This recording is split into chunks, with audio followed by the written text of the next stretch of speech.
Welcome. I'm David Madigan. I'm the provost. I'm very happy to be here and to welcome you to our first Sustainability Innovation Week, and presumably the first of many. This will become a fixture on our calendars going forward.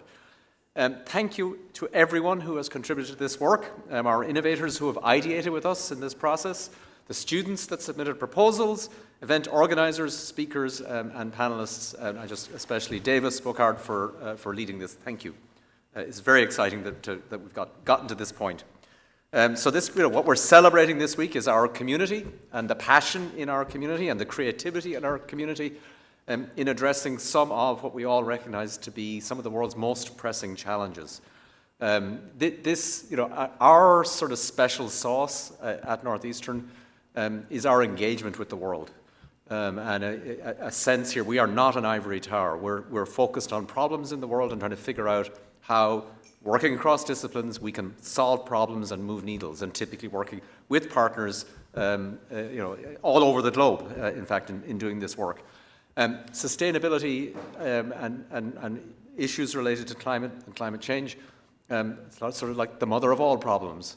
It makes total sense that we would be at the forefront of trying to find solutions to the problems of sustainability and climate change. So it's a core value of Northeastern, and I'm thrilled we're doing this week, and it's great to showcase the extraordinary work that is going on across, both in the educational space and research spaces, across this entire university and on many of our campuses. So you'll see throughout the week our impact. The research in this room today, I just wandered around and looked at some of the posters. There are nearly 50 research teams represented here in this room and throughout the week. The student competition received a large number of entries, which is fantastic. Absolutely excited to see the competitors and to see the winner. And as Maria said to me, next year there should be a prize or a penalty for administrators for whether we actually implemented some of these ideas or not. And I'm all for that. The keynote address that we'll hear in a second and the panel discussion will focus on sustainability in general, but on AI in particular, and the intersection of AI and sustainability and the role of AI, which is permeating kind of every sphere of human activity. But how can we harness AI in the realm of sustainability to solve problems and move needles? So to kick us off, we're thrilled to have a keynote and a panel discussion. I would like to introduce the keynote speaker, who disappeared, was on the screen a minute ago. Hi, Amy. Good morning. Hi. So Amy Luer, Senior Global Director, Sustainability, Science and Innovation at Microsoft. Amy is a leader in climate resilience, sustainability and AI-driven innovation with over 20 years of experience shaping science-based policy and technology solutions. She previously served as Executive Director of Future Earth and as Assistant Director for Climate Resilience and Information in the Obama White House, driving national climate adaptation strategies. She's a recognized expert in climate risk, ecosystems, and digital sustainability. And she has led global research initiatives, advised impact investment funds, and published extensively on climate and technology. So please join me in thanking Amy and welcoming her to our event. Thank you, Amy. Thank you. Can you hear me? Can you hear me? Yes. Oh, okay, good. Okay, I can't see anybody on your end, but well, thank you for that introduction. And I wish I could be there in person, but I look forward to the discussion today. I have a very brief time, so I'm gonna try to put a lot into a short period of time. And I've titled my talk "Sustainability in the Era of AI," because I really do think that there's opportunities and challenges that we have to think about how we approach sustainability in this evolving era. And I want to start, and this is a little awkward because I can't see anybody, which I didn't really realize that would be true. So maybe Maria, if you're in the room, I can ask you to help me out here, be my partner. Um, uh, that so I wanna start by asking people in the room if I can do this. And is there someone there who can help me with this? I Yes, want Amy, to I'm here to help you. This is oh, Maria. Yes. great. So will AI be a net benefit or harm for global sustainability? It's always nice to, when I talk about this topic, because it is so much in the air and it's, you know, it's a big topic. And I'd like to know, where do people stand on this question? Um, you know, would you answer it's a net benefit, a net harm, or no significant impact? And so I'd like to see just a raise of hands, and maybe you can sort of, read out the room a little bit. Yes, we will do Net, that. okay, net benefit. Net benefit. Okay, I'll tell you later, Amy. Yes. Okay. Oh, anticipation. Net harm. Hey, it's 50-50 so far. Okay. Okay, so no significant impact. Very few hands. So Okay. the room is split between net benefit and net harm. Net negative. Okay, great. So you have Okay, to so- convince us. Okay, well, my answer is it depends. It's perfect. But I also believe that the world is not likely to achieve our global climate and broader sustainability goals without leveraging the power of AI. And that's the approach, that I think about this moment in time, and want to explain why. So in the context of thinking about the sustainability hurdles, which are not just meeting goals, but they're meeting goals in a certain time frame, a very narrow time frame. And that time frame, as we know, is getting closer. I mean, I think about 2030 and it's, less than 5 years. It's crazy. If to meet our net zero goals by mid-century, these are some of the projections of the kinds of milestones that we as a global society need to reach. We need to increase electricity supply by 30% by 2030, relative to 2020. 2 to 3 times the increase of electricity by 2050. And as a reminder, this is because meeting the net zero emissions goals, a lot of that is electrifying everything. And so a lot of that electricity increase is the need to make this transition to be able to supply the energy with low carbon, zero carbon electricity. And that requires also adding 3 times more global renewable power capacity, 10 times more by 2050. And it's not just the energy sector. We also have to reduce industrial materials and almost every other sector to near zero in just a few decades. And of course, it's the hurdles that we have to face that over this time frame are more clearly articulated in the net zero energy space and climate space, but we have increasingly clear targets as well that are just as daunting, if not more, in the ecosystems and people and nature space. I'm not going to go through them here, but just to give you a snapshot to show you the size and the scale of these challenges. And I would say that many of the challenges that we have out there on these timeframes really will not be achievable without the power of AI and digital technologies. And the reason I believe that is because there are many bottlenecks, but 3 bottlenecks in particular are where I think AI can make a big difference. One is sustainability challenges are often too complex for conventional analytical tools. Sustainability solutions are slow and costly to develop, and the sustainability workforce is constrained by capacity gaps. And this is where AI can help. AI has what we have identified as we call 3 game-changing capabilities, and that is the ability to manage and optimize and predict complex systems. There are lots of examples here. I don't have time to give the whole slew of them, but just to give you some color.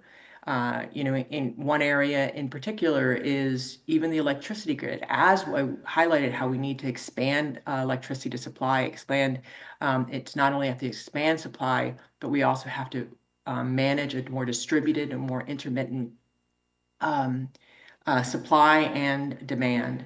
And managing this increasingly really is relying on AI to be able to support that transition. And even the capacity issue, one of the challenges in accelerating the rise of the electricity, meeting the rise in electricity demand, is actually transmission capacity. And expanding that transmission capacity is expensive. It takes a long time. It's bureaucratic. And one of the areas that transition capacity can be expanded in some regions, even in the short term, is using AI to drive dynamic line rating, which can expand the capacity of some transmission lines up to 40% in some regions. This is a company that we have invested in and partnered with Line Vision that is doing this in particular. But it's also helpful for managing things like food waste, complex food chains and management systems that are hard to optimize, and AI is beginning to really make a difference in some studies from between 15 and 50% of reduction. So these can be big numbers. We just have to apply them and learn about what works and what doesn't.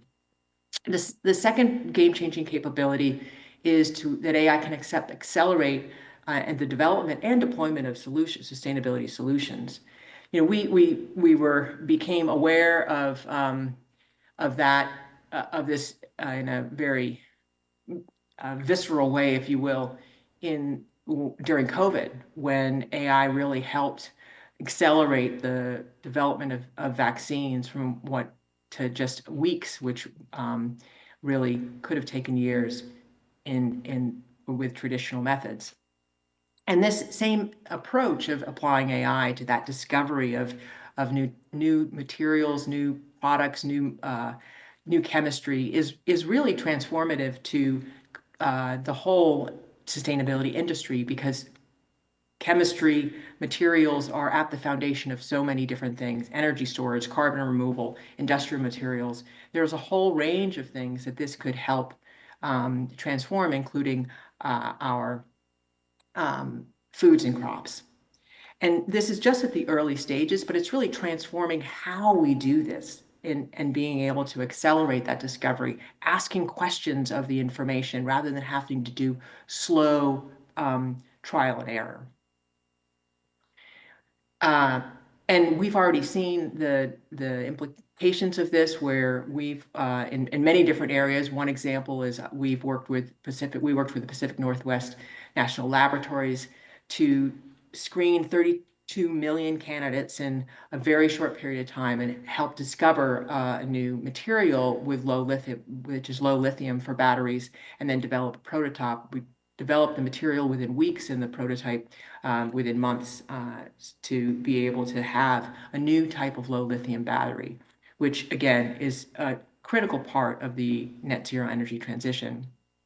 And the final example of game-changing capabilities I want to highlight is this being able to empower the workforce. A couple of years ago, we did a study that looked at, as there was increasing regulations, increasing focus on sustainability in the corporate world, we did a study: how are people hiring? Where are people finding these people to fill these jobs? And the answer basically was a lot of people were finding people with business skills and learning sustainability on the job. And that always surprised me, because I was like, well, where are you learning it on the job? Because we don't have that many sustainability experts in-house in the corporate world.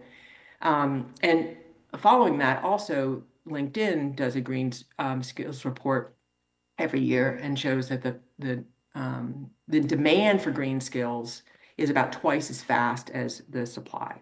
And on top of that, further, it's becoming more complicated of an issue because of the regulations, the changing in the science, and the changing in the technology.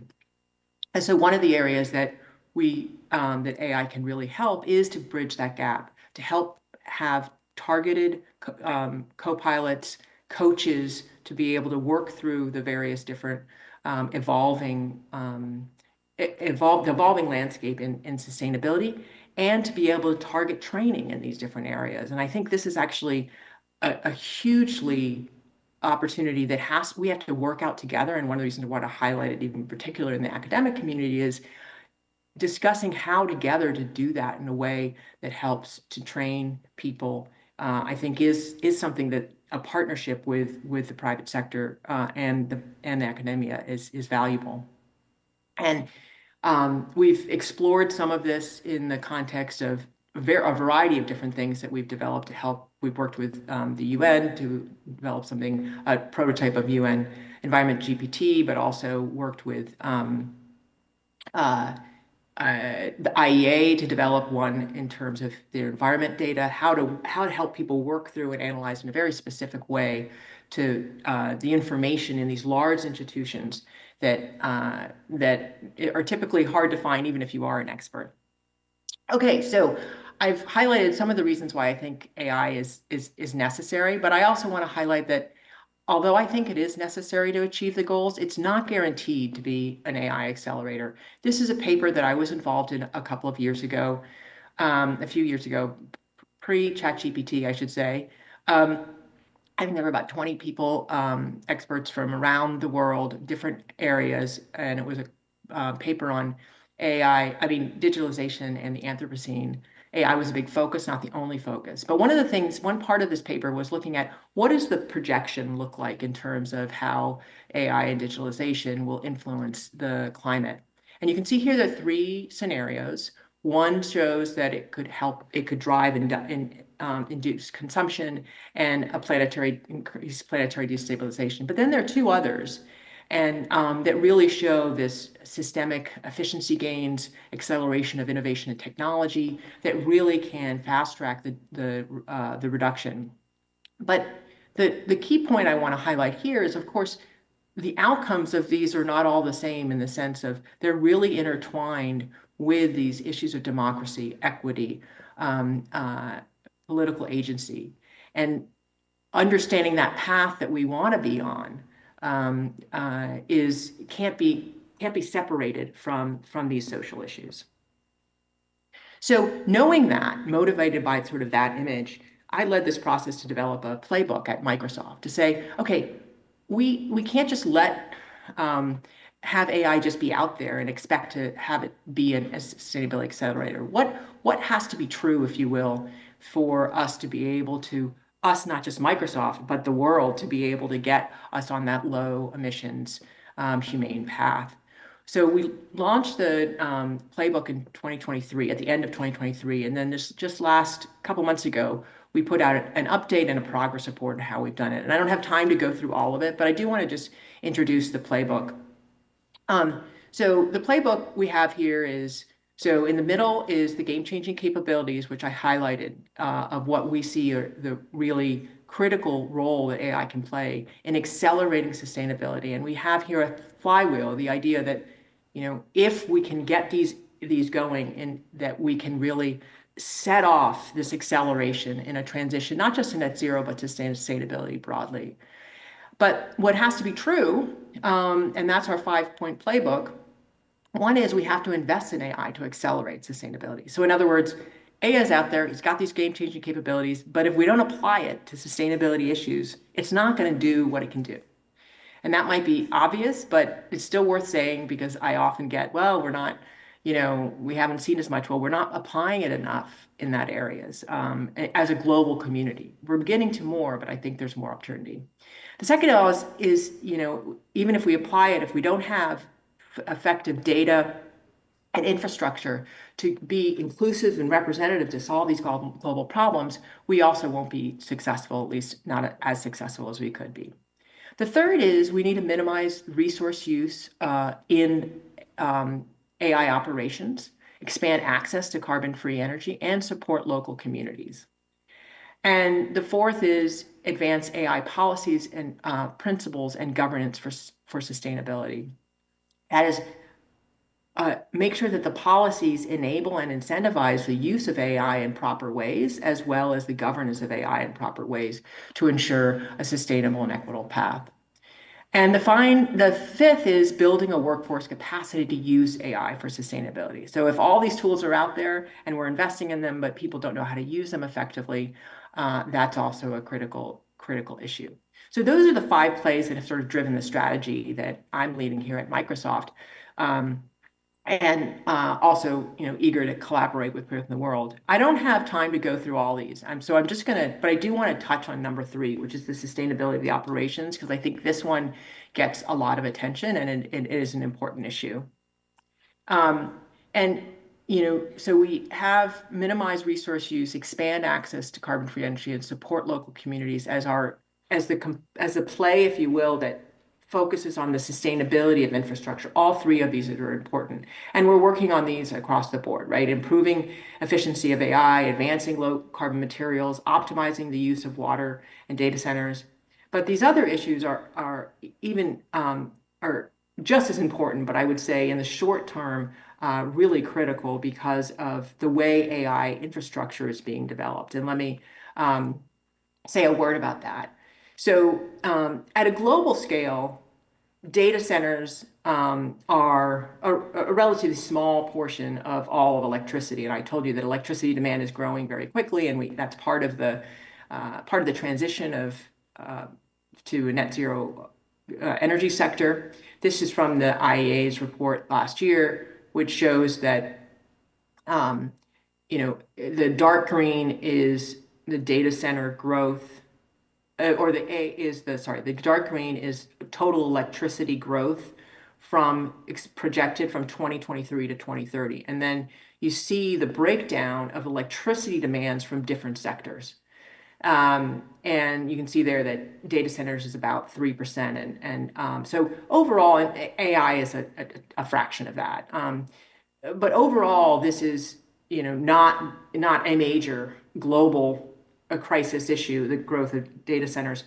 But having said that, because data centers are so localized, and this is an image on the left, is an image from the same IEA report that shows the concentration of data centers relative to other major industries that also are major resource intensive, but don't have that concentrated, as much of a concentrated approach, so that even though the global number is bigger, it doesn't create as much of a tension locally, so it doesn't create the crisis feeling that we are in today. So then you compare this to, you look at the percent of the right image is the percent of electricity of data centers for each of these different things, for the world, for the US, for Ireland and Denmark. And that's just to show you that in some areas like Ireland and Denmark, data centers, not AI, data centers do account for a large portion of the electricity in those sectors. And that's because of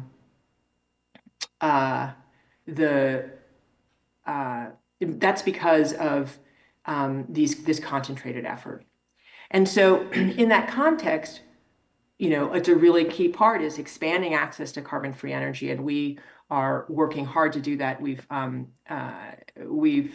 put in place we've committed to 34 gigawatts of renewable energy and contracted across 24 countries, really focusing on bringing on more renewable electricity on the grid. But we're also working in some of these key regions where the increase in electricity demand of data centers is actually straining some of the grids. And so really focusing on what can we do in these certain regions like Ireland and others to be able to work with those communities to not only support them more broadly, but also in the energy sector. And I don't have time to go into detail with this, but this gives you a little bit of a picture of what's happening in these areas. And so in a longer talk, I would talk through what it means in all these different areas, because I do think that all 5 of these plays are really, really critical.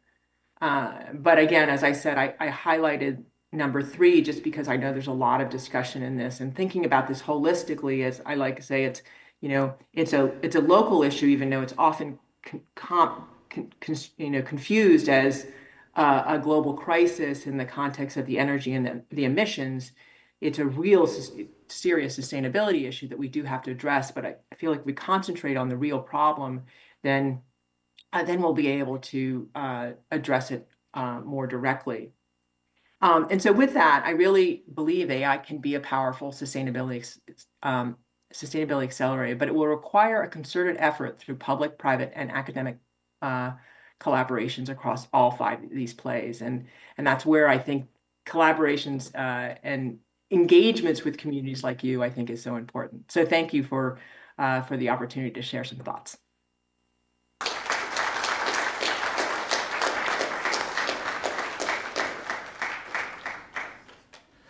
Okay. Thank you, Amy. That was wonderful. A lot of things to think about. I'd like to invite our panel up so that we can continue this conversation. So why don't we all, yes, come on up and I will introduce you as you're having a seat. I'll just start right with you, Moira. Moira Zellner is the Professor of Public Policy and Urban Affairs. She's the Director of NU Labs for Text, Maps, and Networks at Northeastern University, so welcome. She's an expert in urban sustainability, complex systems, and participatory modeling. I'm just going to give you a little bit of their background. We have all of their CVs on the website, so I encourage you all to go and learn a little bit more about them. Let's see, right next to her is Arup Ganguly. He's the College of Engineering Distinguished Professor here at Northeastern. Chief Scientist, Pacific Northwest National Lab, and he's a climate and data science expert with nearly 27 years of experience across academia, government, and industry. And to his left is Ayan Paul. He's an AI and life science research scientist in the Institute of Experiential AI, also here at Northeastern University, specializing in RNA biology, genetics, disease modeling. Ayan leverages machine learning to study genetic sequences, develop target therapeutics, and advance understanding of complex traits. And then last but not least, I'd like to invite to Northeastern Galen Nelson, a friend of the university for many, many years. He's the Chief Climate Officer for Massachusetts Clean Energy Center. He's a clean energy and climate innovation leader with over 15 years of experience in policy, technology, commercialization, and sustainable economic development. And I think that Amy is still on the screen, so we'll be able to see her as well. Amy, we welcome you into this conversation as well. All right, Amy, and we'll be able to see her here. So I'm going to have a seat, and I want all of you to have this conversation. But the first question, I think, we had a really interesting conversation about a week ago. And as Amy has articulated, there's a lot of pros, there's a lot of benefits to AI. She also pointed out some of the challenges to AI. I thought that was very interesting, Amy. Thanks for having that poll right at the very beginning. And I think our audience is kind of mixed, right? We see the promise, but we're also a little concerned about some of the challenges. So I wanted to start off, and this will be just very conversational, but maybe I'll start with you, because I think the first question I think we should all be asking is, isn't this somebody else's problem?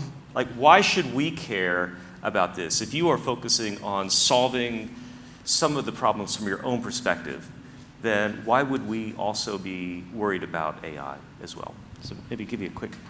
Thanks, Davis. And yes, I get asked this question from like all walks of life. Why should scientists care? Why should people working on their own problems really care about the carbon footprint left in general? And some scientists being really good at numbers actually throw numbers at me, saying that, okay, we are just leaving like 0.2% of the carbon footprint ever, and etc. So, but that's a terrible way of looking at things, because if we are out there trying to solve complicated problems, not because I have cancer, but because humankind in general suffers from a disease, then why shouldn't scientists actually use their capacities to address a problem that is threatening humankind right now? And that is probably why I care about the sustainability of the methods and means that I use to uncover or discover scientific goals. the most important point here is, and I'll be really obnoxious here and say that scientists sometimes can be thought leaders, and by being thought leaders, we can actually formulate methods and means that can be implemented in the real world to address this problem. My favorite example always is the internet. The internet was never made for social media. The internet was made to communicate between scientific institutions. And that has transformed how we look at anything in the world right now. It's a transformative technology which has disrupted everything. And this is why I would go ahead and ask all scientists, take a deep look into what you're doing, your everyday scientific activities, what you design, the experiments that you make. We are building colliders which are 100 kilometers in circumference. That's a ton of concrete. Look into that. Ask yourself, how can this be made better? We are using cooling down to helium temperatures, liquid helium temperatures. And so how can cooling be made more efficient and leave a lower carbon footprint? So these are questions that I would highly encourage all scientists to ask themselves when they are doing their own science. Okay, that's so one of the points I think that you're making here is that we could try to make, is this a question of, are we making things better or are we making things less bad? And so I want to turn to you, Maura, because Why me? because I glanced over when Amy had asked that question, and you had your hand up for the more harm. Why won't technology save us here? I would say that technology alone will not save us. And I think that is in line with what Amy is saying, but I would like to go a little bit beyond that. We've used technology forever. Humans, since they started using like Flintstones and whatever, we've been using technology, and it has helped humanity in different ways. But I think that when we just focus on technology alone, that's when the problems arise. And so, I'm in the College of Social Sciences and Humanities, and even though I do a lot of computation and computational social science, I also do it within a framework of humanities, or humanity. And I think that is crucial for technology to not then essentially perpetuating the problems that we're facing. And part of it is, if technology just keeps perpetuating exploitation of resources of other humans, then we are not going to do better. And so it's a matter of, in my view, and given, of course, as a participatory modeler, it's about really engaging people in the computation. So it's a social computation, so it's humans and AI, humans and technology, and that can be like a really very powerful, at least that's what I see in my practice, that when you do that combination and you actually slow down, you get to the results of improvement much faster. So it's a little bit paradoxical, but that's my practice, and that's, I have plenty of stories and examples to share on that, but I don't know like how much time we've got, but like I can get into that later if there's interest as well. And of course we'll open this up for Q&A in a little bit, and so maybe there'll be some more time to explore that. But Maura makes an interesting point about really all of this should be put into the context of humanity, and should we be thinking about AI for good? I mean, should we be kind of putting that as the value proposition to start with? Anytime we look at a new AI solution, should we be starting with, how does this impact humanity? Yeah, thanks a lot. And I'm still thinking, by the way, about this question, Amy, that you asked, is it good or is it bad, etc. And that made me think of, I think there's a quote widely attributed to one of our founding fathers, Ben Franklin, "A republic, if you can keep it." So there are all kinds of myths, right, about how fire was bought.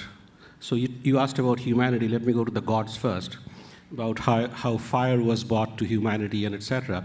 So when the god of AI came and gave AI to humankind, probably that's what the god said, right? It's very powerful. It can do things that was just not possible before. it's not just about, when we were trained, we were taught that don't just build solutions looking for problems to solve. But here we have solutions that can change the very nature of the problems we can solve. Incredibly powerful. What do we do with it? Well, that God may have said it too. And Ben Franklin, to me, was a God. A powerful tool if you can manage it well. Great. I like the way that you said that. I'm going to bring it to Galen, because you're looking at this from the kind of the technology support and development and advancement. And I think that's one of the criticisms or one of the concerns about AI is that it is, as Arup mentioned, in some cases it's a solution looking for a problem. And we know that we always get into trouble. You work so much with startups. You probably see this a lot. Somebody has a great idea and they're just looking for the problem to solve. And so what does AI look like from your perspective then? Thanks. Yeah, I think that we've seen over the last several years a wide variety of early stage companies approach us with their climate tech solutions, and as the state's Clean Energy Economic Development Authority, that's what we do. We spend a lot of our resources, ratepayer resources, on supporting early stage climate tech companies.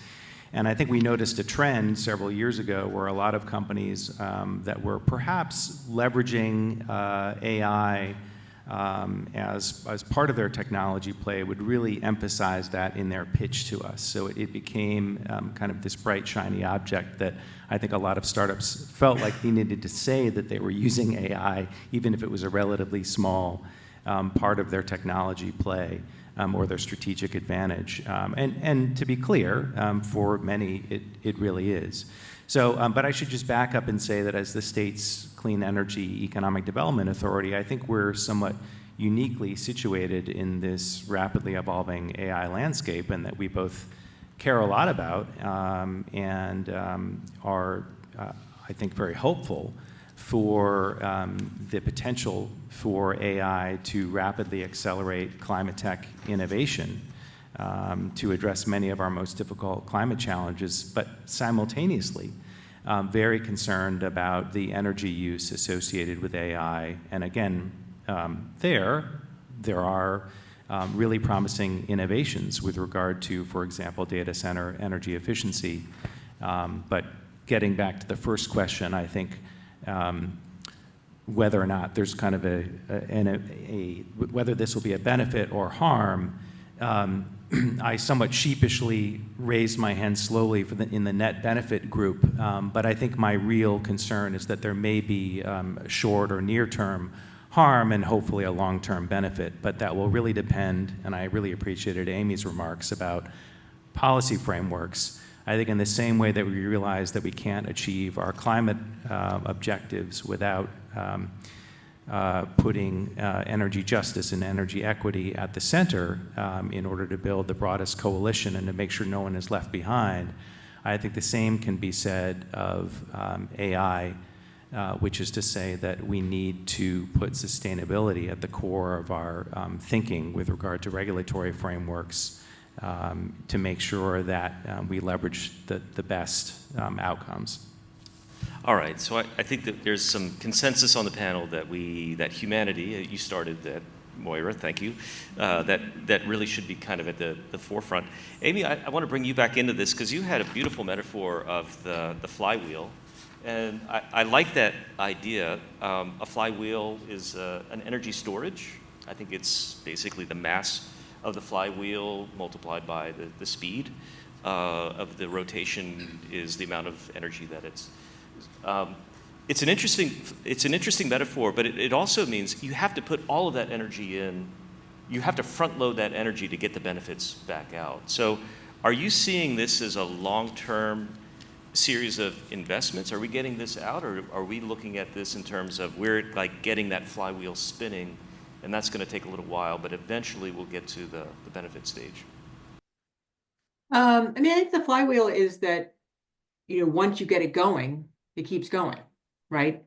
And it feeds on itself and it accelerates it. I think that's the analogy. I think that the energy issue, there will be energy, for sure, that will increase energy that will be required as this develops. And as I highlighted, from a global climate change perspective, the amount of energy that's increasing is relatively small. And if you look at it as a net benefit, I do believe that that net benefit from a global scale will be positive, and not in the very long term, but in the fairly near term. And we don't even know yet what it is right now, right? That's why I highlighted this local global issue. The stories that we're hearing right now are really the concerns about, in these specific areas, because data centers are so concentrated, that there's a crisis in these regions where the growth is growing. It's a rapid growth in an area where data centers already are a big portion of the electricity side, right? So that concentration is really the driver of the headlines right today, is that local crisis issue. And that's a real issue. I don't want to undermine the fact that that local concern is a very big concern. But I think even the conversation here is taking that concern and making that sound like the issue we're talking about is AI's energy use is a global climate crisis, is a major driver of the global climate crisis. And I think that is the reason I want to adjust that is because if we talk about it that way, we're not solving the right problem. It's not, I think we just need to understand it in that context. So I believe that if we really get it in the context of being able to address, I just lost all you guys. Can you hear me? We can hear you. Okay, I can't see you, but if we can get in line that, okay, we have all the systems to be able to and accelerate the development of materials for driving and transforming the sustainability challenges of today, and we really focus on that in a serious way, that will then unlock a whole bunch of other implications for sustainability, which will drive that flywheel outcome, as well as in the energy sector. And if we really focus in a concentrated way of how do we use this and responsibly and ethically to get us where we want to go, this is something we have to study. But it's hard for me to imagine a world where the energy resource use of AI operations are anywhere near the benefits that we see. I think that AI will be one of the major drivers of our sustainability outcomes in the years ahead. And as I showed in our graph, and that could be positive or negative, but the energy resource use, I believe, will be a footnote in that history. Okay. Well, so what we're saying is I think we're racing across the clock. I'm going to ask you how to address this next, because let me just give you a couple of stats. A couple of years ago, China banned the mining of Bitcoin because they didn't see the benefits outweighing. You're talking about the net benefit. I think that we probably agree on that, but there are some negatives. Singapore has restricted the development of certain types of data centers because they just don't think that the benefits outweigh, as you say. And we're starting to see from public utility companies that perhaps the increase in rates may not be benefiting everybody equally. So we're starting to see some of that. I think that there's a sense that there are some benefits, but we are kind of racing against the clock to be able to articulate those benefits before time runs out and people start to So a couple of things that I wanted to raise, building on Amy's comments, is that the data centers alone may be, and I have other sources of data that counter what Amy is sharing, but actually I was thinking that both could be true in the sense that the data centers themselves might represent a small fraction, But the thing is that the data centers are tied to other things and other kinds of infrastructure that also require energy that is way beyond that, that percentage dedicated to data centers. And in addition, having that technology, again, like understanding how that technology is connected to, I was looking at your breakdown, Amy, of the different sectors that use energy and how they can actually promote even more use of energy for the other sectors by supporting them. So there's the typical reinforcing mechanism there of technology that drives further growth on consumption and pollution. And so that by itself is not gonna, like it is gonna be a net harm, right? So unless it's in some manner, we understand how those connections are set up to drive in that direction. So going to your point, Amy, about like the underlying problem, yes, it is really growth if you think about it, and it's a growth in use of energy. And how these systems are connected to perpetuate that trajectory. Can I just jump in quickly? I just want to highlight, because you said my data, it was the IEA, so it's the IEA. No, I mean the data you presented. Sorry, Amy. Yeah, thanks for clarifying. Okay, so I just want to highlight, it's widely accepted Yes, data. yes, no, for sure. Okay. Yeah, thanks. So just quickly react to that as well. So to be clear, I think to put things in scale, we're talking about kind of global figures here and percentages, but right now, data centers are consuming 25% of electricity consumption in the state of Virginia, right? This is just kind of a shocking figure. So again, I want to be clear, we are very enthusiastic and hopeful for the potential benefits that AI can offer, including in terms of adding efficiencies and improvements to the energy sector, to clean energy innovation, but I do think we need to be honest about the impacts right now. And then here in Massachusetts, according to our partners in the investor-owned utilities, they are reporting to us in the low single digits, but thousands of megawatts of requests for interconnection for data centers here in the state of Massachusetts, across the state. And so two reactions to that. One, to put that in terms of scale, we've got about 900 megawatts of offshore wind that's being built right now in the state and about another 1,900 under contract. So this is same order of magnitude with regard to the projected near-term data center demand here in the state of Massachusetts. And then to your point about the grid infrastructure impacts, I think we also need to be very clear about that, which is it's not just about the generation, which is, as Amy noted, is competing with the need for us to electrify all end uses in the economy, particularly in the building sector and the transportation sector. But it also drives up the costs for our distribution utilities because they need to build out the infrastructure to serve those step loads. And to be fair, those aren't the only large loads, large growth loads that are being served. There are large manufacturing facilities that I think we want to support because they have an incredible economic multiplier effect and create a lot of jobs. And there are other large load increases. So I think we want to figure out how to support and fund these increases, but there's no doubt that there's an immediate impact, including here in Massachusetts. Finally, I just wanted to add that I think it's also worth noting that AI applications can have dramatically different energy profiles. I think there's an often cited statistic, and I'm sure one of my panelists will correct me, but I believe that a typical chat GPT request requires about 10 times the energy as a standard Google search.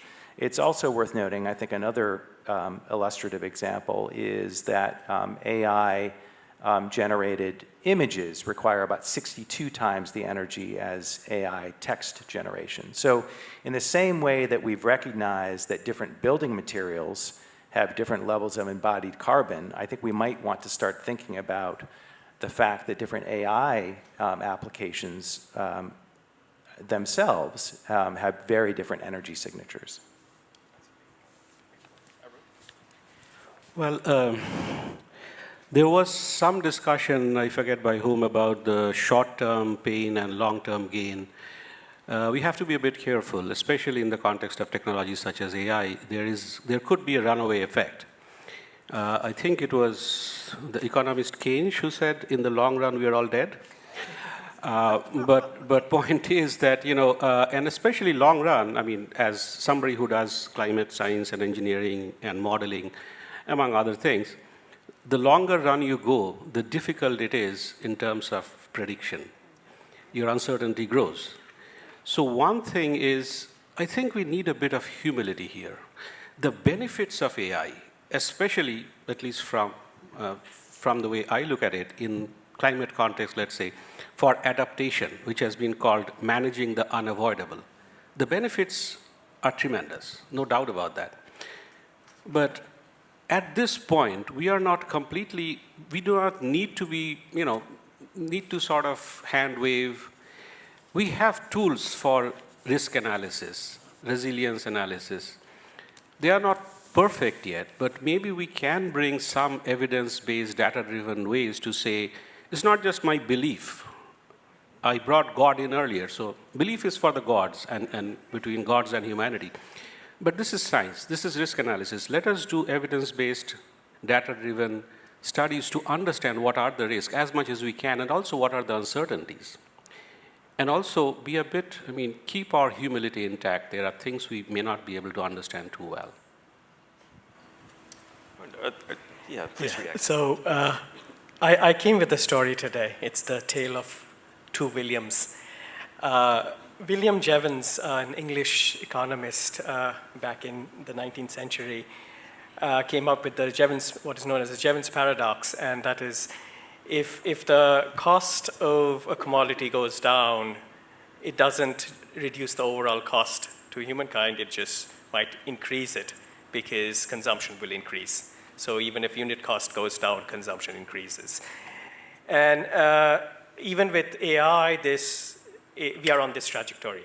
We are trying to make it more cost-effective, more efficient, et cetera, in an attempt to reduce the cost to humankind, but we don't know whether the total cost will actually grow up because of increased adoption, or it will actually go down. And that's the first William. The second William is William Baumol, 20th century American economist, and economists are always right. So he formulated what is known as the Baumol's cost disease. And in the Baumol's cost disease, what happens is that as technology advances, the prices of commodities go down, whereas the cost of labor-intensive work goes up. Legal aid, let's say, schooling, et cetera, all that requires a lot of labor goes up. But let's take a step back. What is AI doing now? It is actually addressing many of the labor-intensive work that is necessary. So as a technology, it is very different from what we've historically seen. Manufacturing changed the way cars were made. Many of the things that we use today were made. But it also reduced the labor to make them, but did not change the labor-intensive industry, whereas AI is set to disrupt that. Now, looking into all of that, if you put these two things together, the question of whether AI has long-term benefits or harm becomes an extremely complicated question that we haven't answered before, and hence requires a lot more oversight than what it took to put cars on the road, what it took to, let's say, put microchips into the market and build laptops and et cetera. Every technology which has historically disrupted a human society has been completely different from what AI is for us. And that is a word of caution that I'd like to keep in mind. Wonderful. Yeah, thanks for bringing in the Jevons paradox. We're hearing about everybody's getting a new education on William Jevons. But that is one of the things, and this is open for anybody. One of the things that we keep hearing is that, as Amy mentioned, she said we're not likely to achieve global sustainability goals without AI, and I think there's probably a lot of truth to that. The question, though, is the kinds of AI tools that are using the most resources, like large language models, are not really the ones that are most likely to help us with our sustainability goals. So are we at a point where we might be looking at this bifurcation of there's some that are kind of nice to have and they're fun, but they're really, really energy intensive, and then there's others that we should be prioritizing?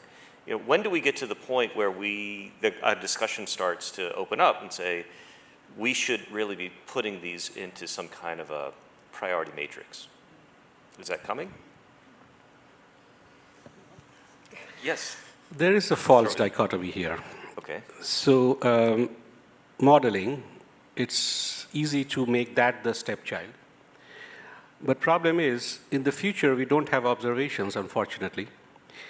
So are we doing things with at least some understanding, some basis for what may happen, or are we just, throwing darts in the dark? So we have to be careful how we prioritize, what we prioritize, and that has to be done in a much more, evidence-based, data-driven manner. And that's what I was saying. And to his point about, we have to be aware to some extent of our ignorance. I do not want to quote Donald Rumsfeld again. But we have to be aware of our ignorance, and but with all that humility, all that uncertainty, we can do a bit better in terms of evidence-based risk analysis and planning. If I may build on Arup's comment, so as someone who uses computational modeling to look into the future where you do not have data, right? The past is the past, and it's great to understand it, but it doesn't necessarily lead to a particular future. Like it's not a mirror. It's not a rear view mirror. And so when you use that kind of computational modeling, what is important at least what I'm trying to do, is for people to make better decisions. Rob Lempert from Rand Corporation, he has this quote, which I love to repeat. It's like, what we need is not better predictions, we need better decisions. And sometimes the data doesn't have anything to do with making better decisions, right? It's about really understanding the complexity that we're part of. And when we understand that complexity, like what we do as humans when we come together and make decisions together, whether it's policy or social norms or whatever that is, like including things like how much energy do we use and for what.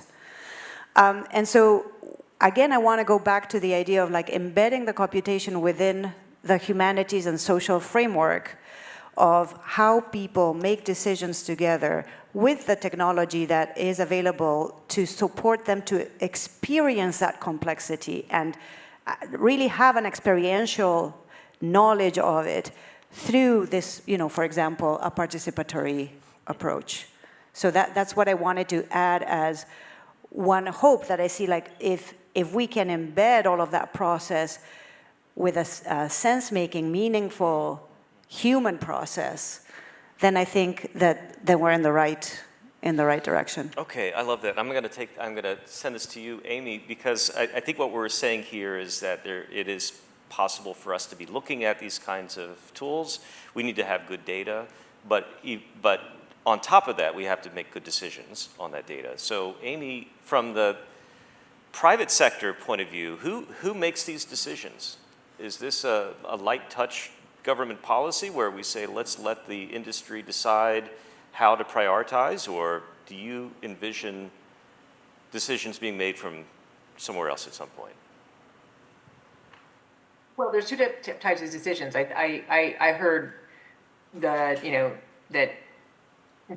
technology, we don't need new technologies, we need good decisions. I hope I got that quote. Or predictions, but not decisions. And that's different than who's making decisions about the technology. So I think that there are two issues right out there, right? I completely agree we don't need new predictions, and we need to make better decisions, and have definitely, I think, said variations of that quote in my own talks over the years.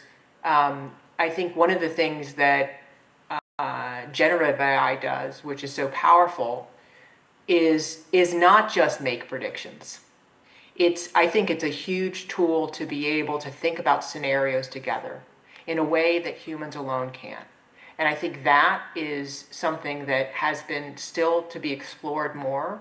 But we produced a paper in Nature comment about 6 months ago, which really called on the scientific community to develop scenarios about AI, because we cannot predict in the future what happens. I mean, just think about the world a year ago, nonetheless 2 years ago. This industry is happening so quickly that we can't, and currently AI is not really integrated into the climate change scenarios. And so, but yet I would argue it's one of the most powerful forces. And the decisions we make in all 5 of those plays, right, on the data, on the resource use, on policies and governance of AI, those and how it's adopted and used are all going to affect whether this is an accelerator or a distractor for our trajectory. Our paper was called "Will AI Delay or Accelerate the Transition, Net Zero Transition?" And really saying, what do we need to that? And the basic answer is we need these scenarios to understand how do we guide this uncertainty. And I believe that, so then the question is, who makes those decisions? Well, we're not in a place to be making those decisions right now because we don't have those scenarios. So if someone, whether it was a policymaker or a private sector or the government or the academia, I think we need that information to say, what are the playouts, as it was already highlighted on the panel? It's like, this is a general purpose technology that is transforming every sector of society. We have to understand how that plays out to be able to make decisions effectively about that. And so I just want to highlight, I think the previous versions of AI, which is predictive AI, is much more about the prediction and making predictions that then inform decisions. But this one is about a collaboration. If we use it right, how do we interact with the world in a new way? Right. And so it's something we're all going to have to figure out as we go. And I really think that these scenarios is a really powerful and important, critical thing for us to be able to develop together.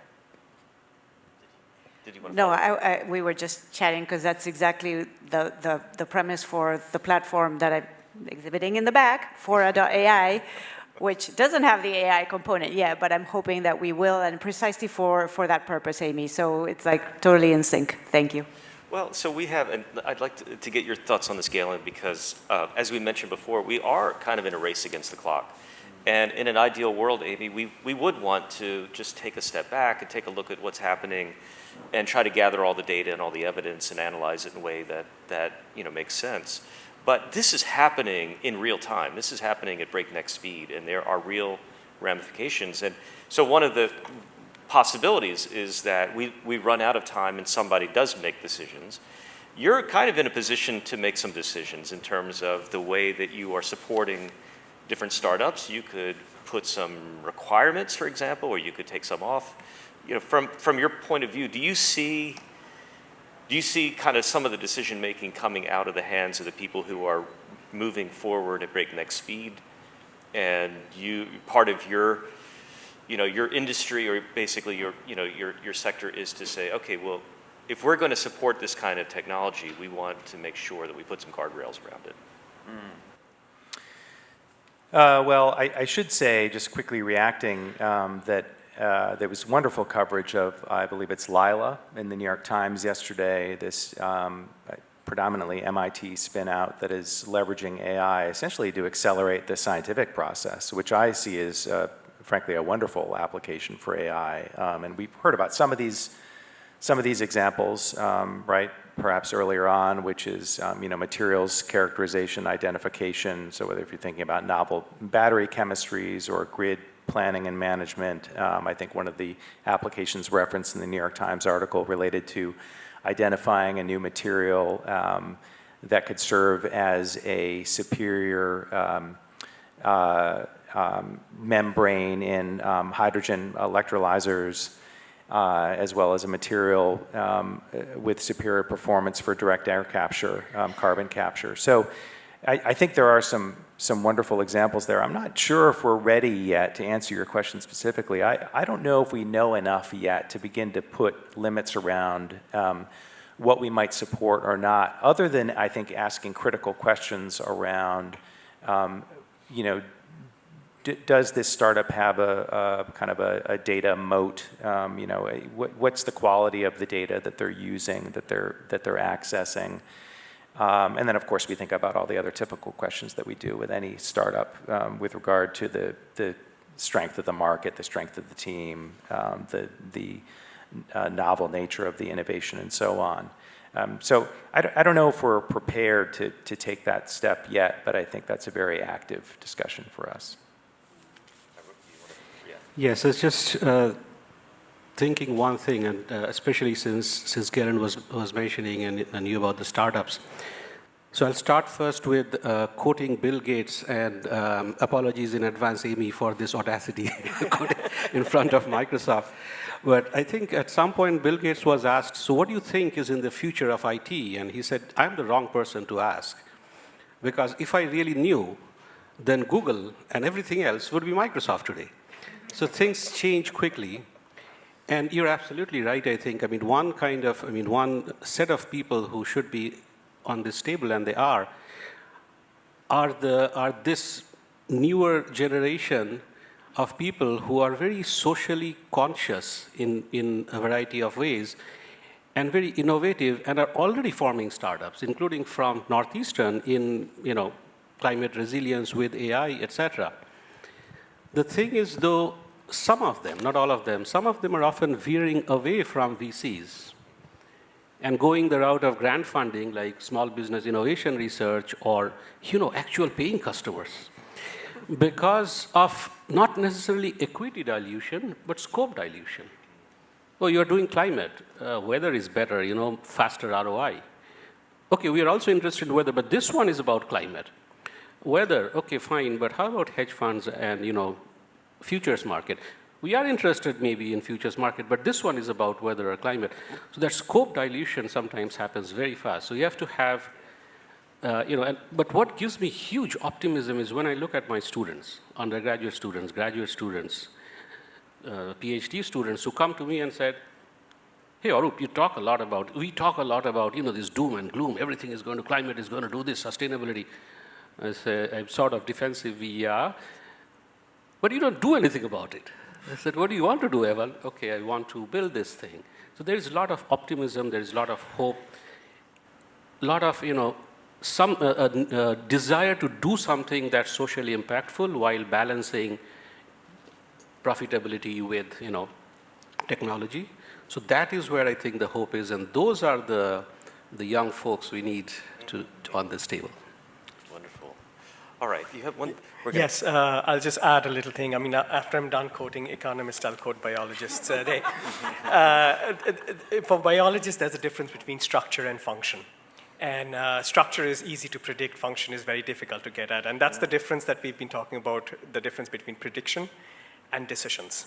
And the map between predictions and decisions are very complicated because various different actors come into play, and it becomes a very highly constrained problem, which even for humans is a very complicated problem. Now, the question really is, should AI be allowed in this space of decision-making from predictions, and or can AI help? The answer to the second one is yes, AI can help. And why did I bring this up? Because everything that we do from now on is going to determine the sustainability of AI and how AI works for sustainability of the humankind. So I'll just wrap this up by saying that what is most important here is that human decisions to use AI, from the predictions that AI makes about itself and its use in future scenarios, is a very important decision that should be left to those who spend a lot of time thinking about it, and it should have a wider participation from everyone who can be affected by it. Okay. All right, very well. That's a great way. Okay, we have some time for questions from the audience, so if anyone...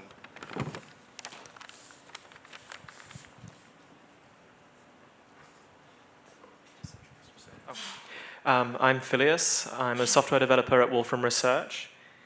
So part of the challenge of addressing global environmental sustainable issues is the need for huge international global coordination.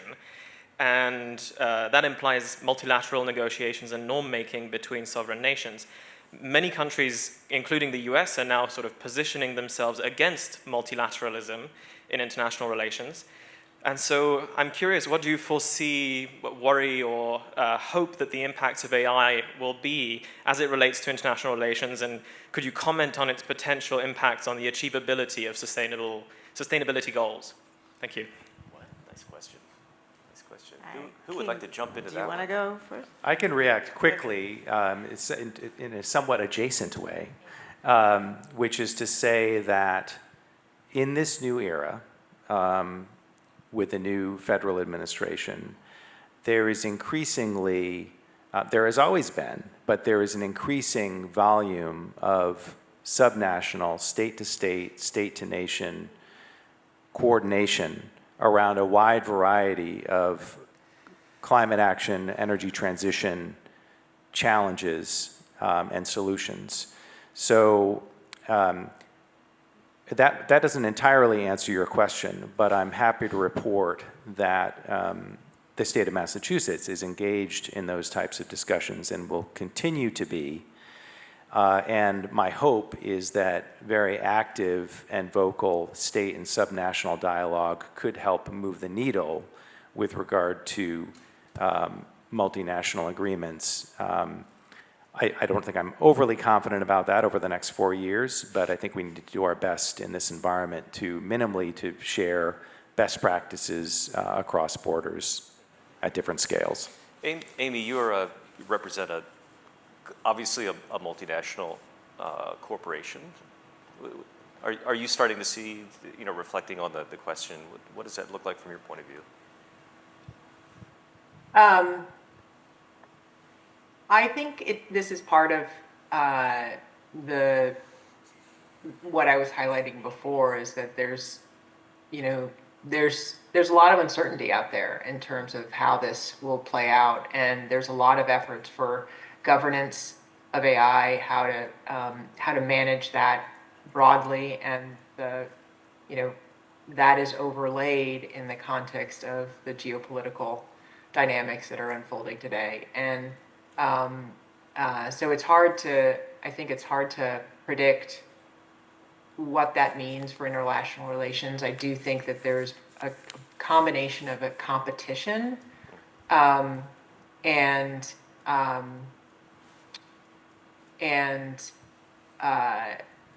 this underlying process of we don't know how this general purpose technology is going to change society, economy, and unfolding that. And I think that they're not the same thing, but they're both part of major factors that are going to affect this geopolitical situation. And in the context of how that plays out in our sustainability goals, I think this is why the scenarios, we don't know. We have a paper that's been accepted to Nature Sustainability coming out a couple weeks, I guess, which is focused on this social and really highlighting the needs for the social and geopolitical side, called Earth alignment. How do you think about those social and geopolitical sides, and what is needed on that policy front for us to be able to actually drive the to be able to create those geopolitical conditions, to be able to drive sustainability goals, not how to use the technology to discover materials, but how do you do this in this other way. So I do think that is a critical part that is probably bigger uncertainty than how we use technology to discover materials and so forth, which are both critical, but that former is much more difficult to conceptualize. Okay. And then Arup, you have, but in the meantime, if anyone has a question, please raise your hand and I'll come to you for next time. So I would like to thank you for asking that question. I think is one of the fundamental, very important questions. So first of all, let me cut to the chase a little bit. One of my friends says this, and that person will remain unnamed, but when artificial intelligence meets natural stupidity, all bets are off. But coming to this more seriously, I think there are things that could be done. So let us make ourselves resilient to these international kind of negotiations. What is happening? COP29, Conference of Parties. Catherine Hayhoe, one of the most well-known climate communicators, she said it's flop 29. IPCC, Intergovernmental Panel on Climate Change, they did excellent job once, but now it's getting incremental, not just in terms of the science, but also in terms of the messaging. But where there are a lot of opportunities, today if you go to Brookline, let's say, or Roxbury, and they are worried about, let's say, heat waves, urban heat waves, and how that impacts public health risk. Today, if you can do something there, using Massachusetts, for example, or areas in Massachusetts as test beds, and you can demonstrate that a combination of technology and marketable ideas, so you have to have both, can actually do something based on that community, based on the town, based on the city, those will scale up. They will be the next generation of private sector startups, nonprofits, what have you. And that's probably the way to start this. I wish we could rely on our global leaders, but we have to be resilient despite them. And if I may add to that, that's precisely the kind of approach that a participatory modeling activity would do.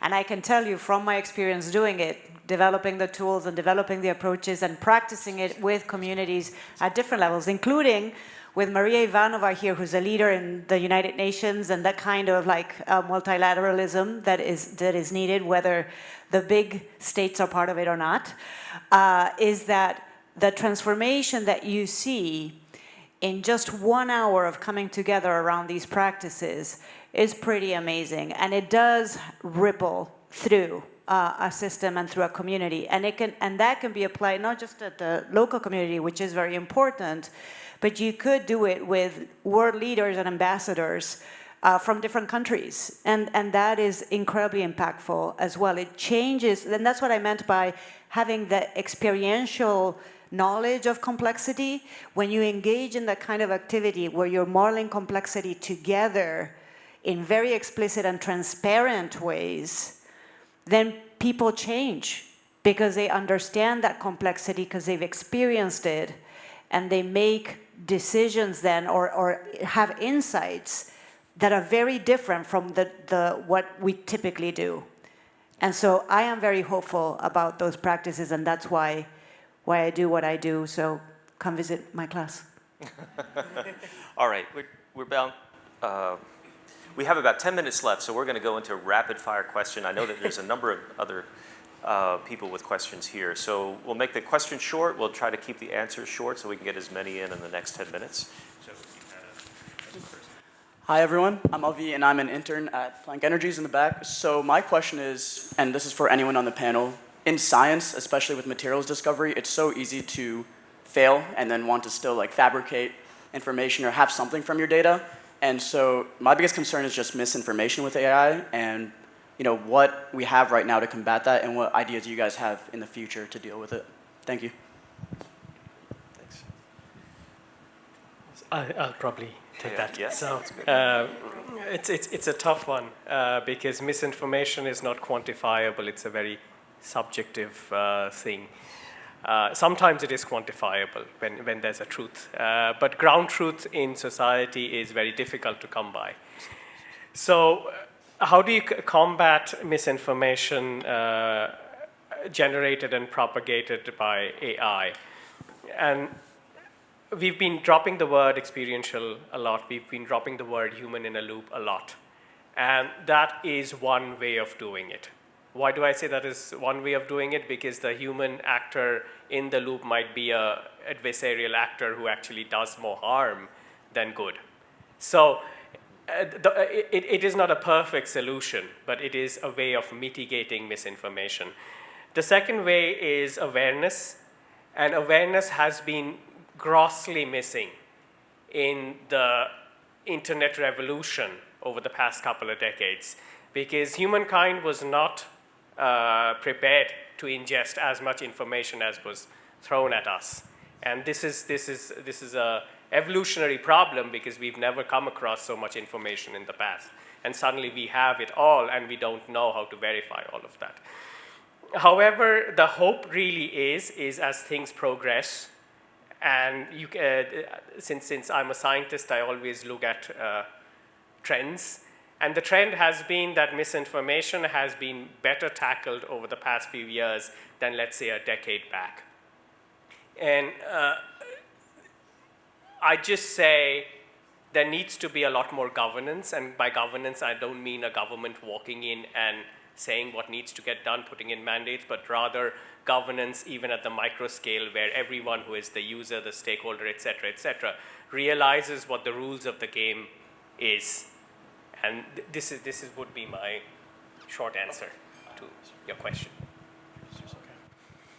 Hello, my name is Arjun. I'm from the Applied Mission Intelligence program here. Thank you for the wonderful discussion. I have a question which comes from probably the burden of a curious mind, that as a student of technology, as well as somebody who's not really initiated in the sustainability space, I really don't know what to be worried about in the next 5 years, 10 years, or 20 years. And is there any pointers around what you would recommend as student that I could be putting my mind to in this space that will help? I'm happy to start with that and certainly welcome others to jump in, but the list is pretty long. There are a really wide variety of challenges as we move through this energy transition. We need to integrate an enormous quantity of clean energy generation, both utility scale and so-called distributed scale or small scale, onto our existing grid, and that in itself is a significant challenge for grid operators, and there's a lot of opportunity for innovation there with regard to better controls, better grid planning, management, so on and so forth. The management of distributed energy resources, load flexibility is really critical. And in fact, parenthetically, there's a wonderful data center load flexibility initiative that's sponsored by a large utility research organization, EPRI, which I think we're very excited about. So that's certainly one challenge. There's a need to develop new energy storage, battery chemistries, so there's a lot of opportunity there. I think that's come up a few times. So it might be worth a follow-up conversation, but there are any number of challenges where I think AI can play a role in both identifying and accelerating climate tech innovation in the energy transition. All right, we have 2 more questions. I think that will take it. So why don't you go first? Hi everyone, great presentation. My name is Jonathan. I'm a public policy graduate student here at Northeastern. This question is mainly towards Moira. I'm on the same boat when you say that technology is kind of like nothing without humanity. That really kind of like stuck with me. When you said that, I thought of Amy's words when she said that many of our problems or future problems like electricity demand can be eased with the AI, especially since it's a local issue and not a global. In a couple of words, how do you think social capital, social networks, and even participatory modeling have a role when it comes to utilizing AI to improve or maybe even eradicate these situations? I don't know if eradicate, I mean, that definitely is a tall bar, but I think that it can certainly improve. And the ways that I've envisioned it is, you know, the participatory modeling process, for example, it's very resource intensive in the sense that you need people to come together and you spend the time with them and with these, sorry, I need to see him. Davis. Thank you. Thank you. So it is like in the activity itself, it's kind of like a low scale activity, right? We need to scale that up, right? As we were talking before, you know, the potential of transformation that happens in 1 hour of an activity, it's pretty substantial, 1 hour, 2 hours, depending. But it's still a group of people coming together, and so we need to scale that up. That's where I see the potential for AI. Because AI, not to deprive us, because I think that what is important is for humans to actually not be deprived from the opportunity to come together and create things together, right? The judgments still have to be human and in collaboration, even when you have, extreme actors, and I can share a story later about that. But I got a pro-gun and anti-gun people to agree. Okay? So, hey, that's not a small thing. So, anyway, so the issue there is how to scale it up. And there I see the potential of AI in amassing, like huge amounts of information about what people prefer, right? So I am a community member that prioritizes environment, but other people might prioritize jobs. Are they wrong? No. Am I wrong? No. We're both right?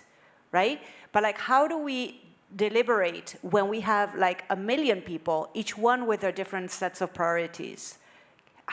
What are ways there in which we can synthesize all of that diversity into something that still helps us have those conversations, and not on small groups, but in many small groups or in larger groups? Still the conversations, it's humans having them. But I see there the promise of AI and really supporting that kind of synthesis of data to help then engage in those deliberations at a greater scale. I'm Maria Ivanova. I'm the director of the policy school here at Northeastern. And Amy, I have a question for you. First of all, thanks to the entire team for bringing this Sustainability Innovation Week to Northeastern. This is our inaugural one. And Amy, thank you for joining us as the keynote speaker. We are in Boston. This is the city with the highest concentration of higher academic institutions. So Amy, to you, what is the role of universities now? And looking forward, what could we do that no other actor can? And what can we do in Boston and beyond that would accelerate and help us to attain good in the bigger sense of the world for humanity?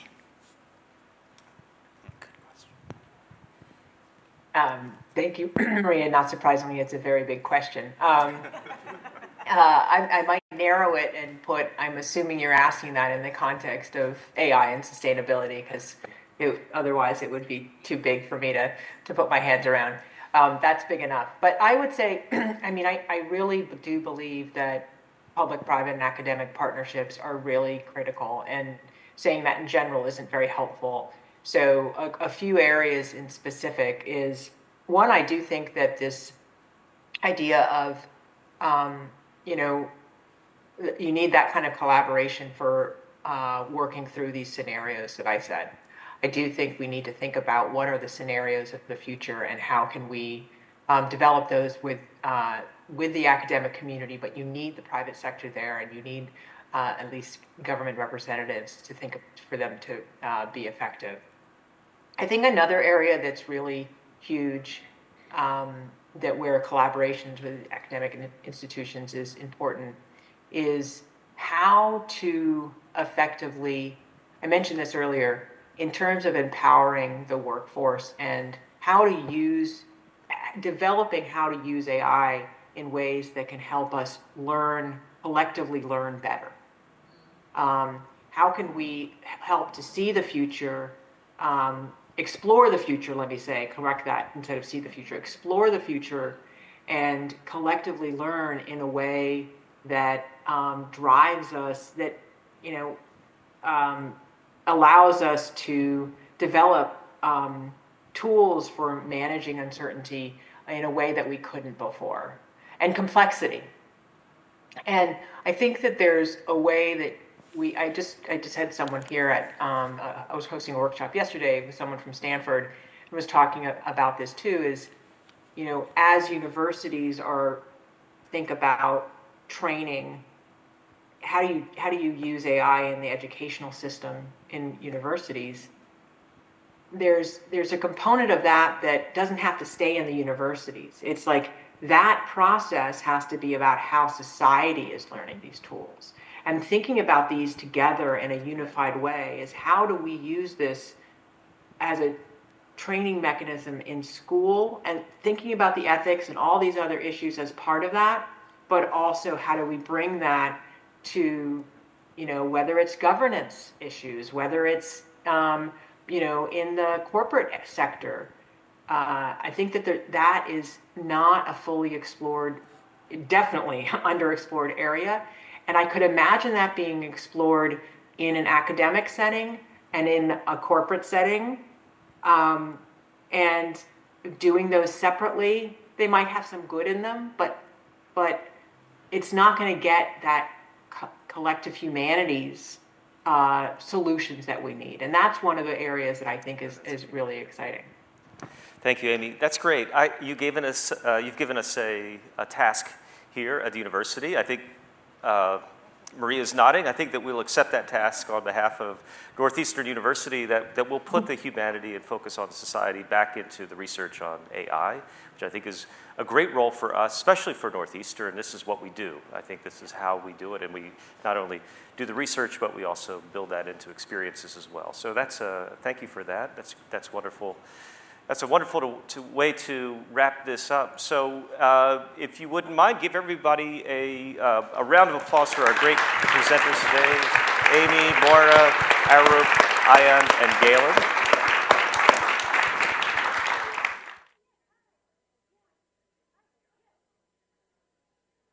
All right.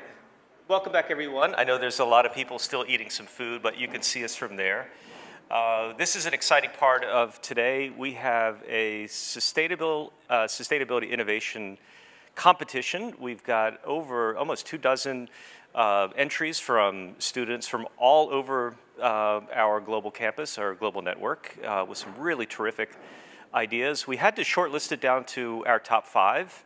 So we're going to show those top 5 today, and at the very end, we have some judges who will evaluate the value of those proposals, and we will pick a winner.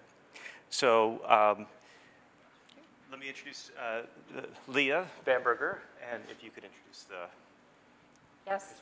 Hi, everyone. Welcome. Thank you so much for being here. Really excited to be launching this competition this year and to have so many wonderful proposals and pitches and ideas from our students and our campus communities from all over our global network. So great participation and even better ideas and proposals. And so my name is Leah Bamberger. I am the Executive Director of the Sustainability Hub here at Northeastern, part of the Planning, Real Estate, and Facilities team. And I am thrilled to introduce our 4 judges today. So starting with Kathy Spiegelman, who is our VP of Planning, Real Estate, and Facilities. We have Megan Healy, who's our Associate VP of Facilities. Chris Abasinge, who is our Associate VP of Finance and Business Operations. And a special guest from the City of Boston, Catherine Diaz, Director of Climate Action, Innovation, and Analytics. So a quick round of applause for our judges. Okay, so the way this will work is we will show each of the 5 videos. So the entry into this competition was a 3-minute video. Like I said before, we have the top 5 that were selected for our short list. What we'll do is we'll show the videos first, and then we'll have just a minute or 2 for anyone in the audience to ask any kinds of question or clarification. Especially the judges, if there's anything that you would like to clarify, this will be a time.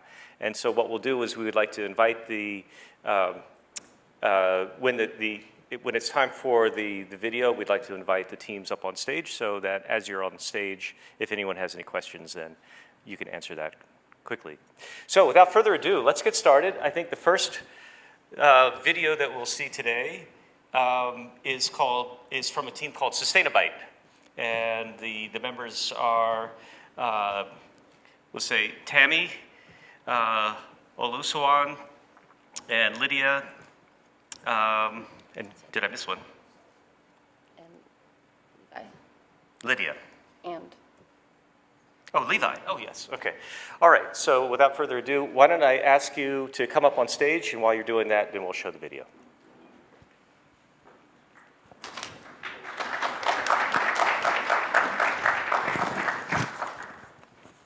Hi, we're Sustainabites. Now, imagine this.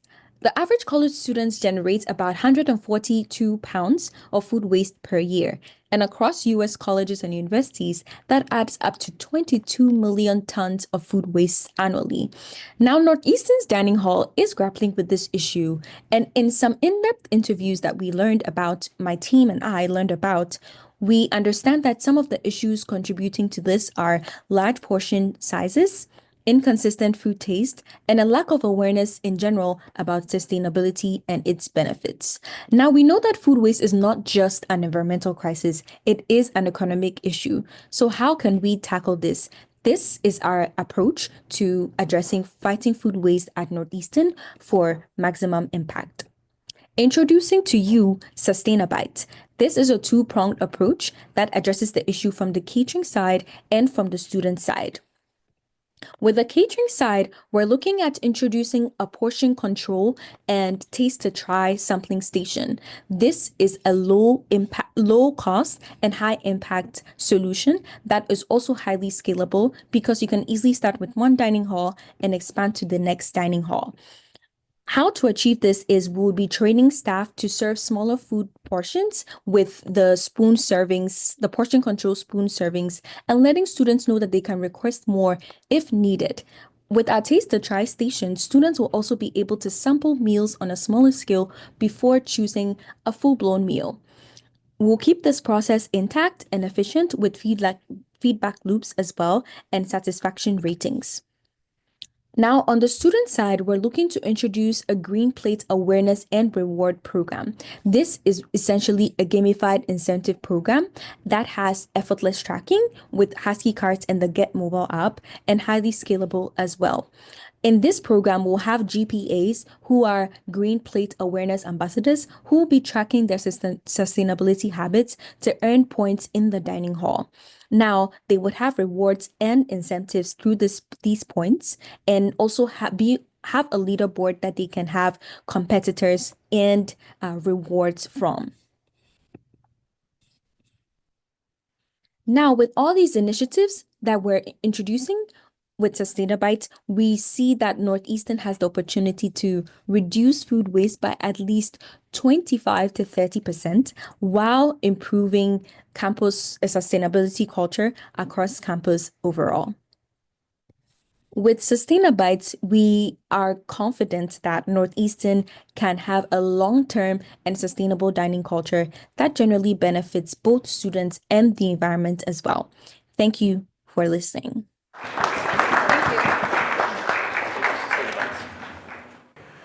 Hi, very, very interested in your model, and I just have two clarifying questions.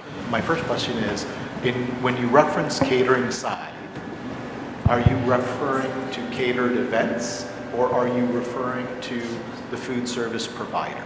Okay, so we are referencing to the food service provider inside the dining hall campuses. Okay, and that leads to my second question. As you think about these tasting stations, how do you see that in relation to the overall food that's produced? Do you see that as additional food that's produced for the sampling station, or is it in fact the regular food that's produced just in smaller portions? Thank you. Okay. It's in fact the regular food that's produced in the dining hall. We are thinking of a situation where a student can walk to the food section and the server can let them know there will be a flyer right there that will let them know that you can ask to taste the food before asking for a full portion. So it's as easy as that. We don't even need to set up a tasting section, creating additional cost. Yeah, in addition to that, we're also looking at this specifically for meals that are unfamiliar to the dining hall primarily, but also available for meals that are popular in the dining hall as well. So it's not additional cost. Yeah, so just in addition, because we noticed that while we're carrying out our research, we noticed that there are a lot of global international students, and most of them are not familiar with the meals that are being produced in the dining. So why we want to encourage them to eat from the dining, them having a little bit of taste before they try the food to avoid the wastage and also reduce every wastage that is being generated. So that's why we wanted a taste society, which is going to be according to what they already have.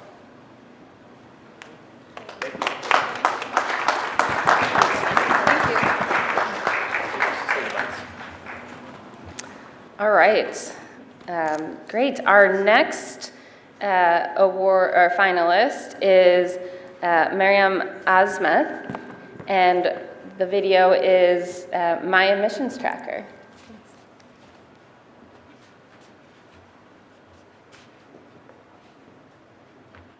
Would you make better choices if you knew the consequences of your actions?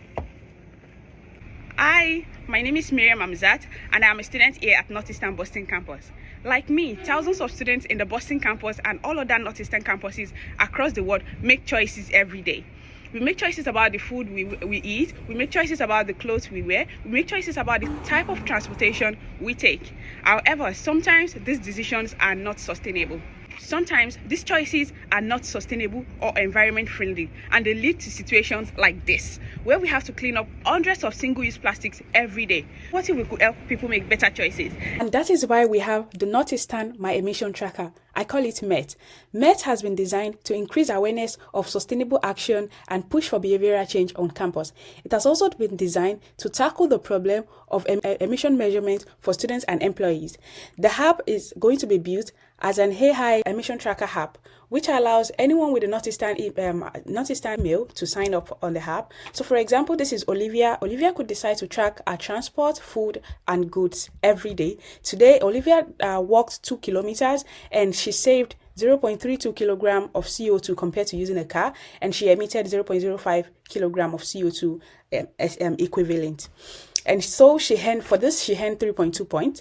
The same goes for food. Olivia grabbed a Too Good To Go bag at the Northeastern market, and she had a plant-based meal with recyclable packages and brought her own cutlery. With this, she saved 29.4 kilogram of CO2 compared to meat.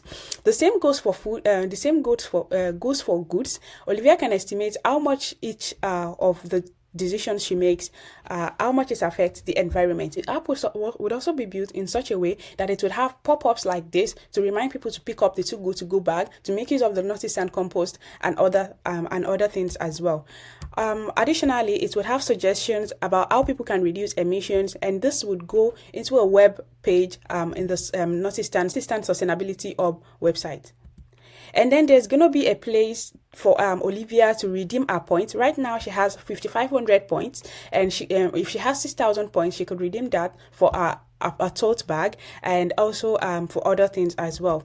And then there's going to be a leaderboard for everyone in the Northeastern network to interact with each other. And so based on the CO2 they have, CO2 they've saved so far, there's going to be a leaderboard based on like the Boston campus and the various campuses. And if anyone would prefer not to interact with other people, they could always go private on their on the app. And this the app shows Olivia's emission since 3 months ago when she started using the app, and the amount of CO2 she had saved.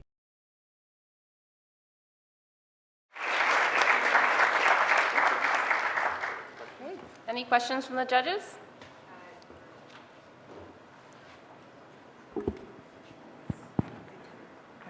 Hi, nice job, great video. I'm curious if you gave any thought to where you would get the metrics that go into the app to calculate. Okay, currently, like right now online, we have various metrics. So Textile Exchange is a good example. They have a database of clothing. The EPA has one for emissions. Quantix has a database for also transportation. And a couple of research papers have taken the time to calculate the emissions versus water use, and they've been able to have this kind of database already. So all we have to do is reach out to these people, get approval, have the data, train the AI on that, and it's easy.